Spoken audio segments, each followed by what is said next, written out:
Hello folks, welcome to the channel.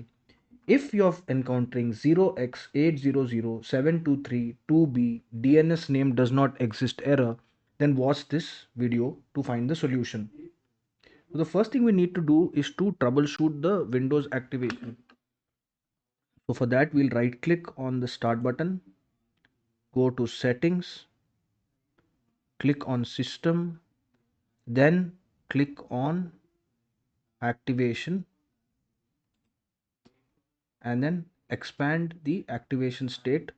There you should see troubleshoot if there's a problem. Now my account doesn't have a problem with my license, so there is no troubleshoot, but I can show you how this looks exactly.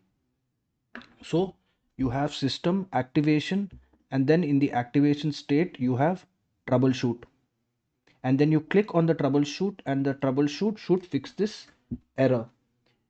The second thing that can happen is that if your system is being controlled by a system administrator, especially when you're operating the system from your workplace using the workplace account, or you're operating it from a public institution like a library, then you need to contact the system administrator to fix this issue.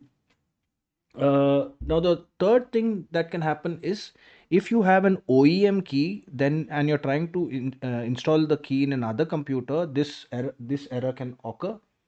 And if you have a volume key, then you need to contact your organization to fix this error.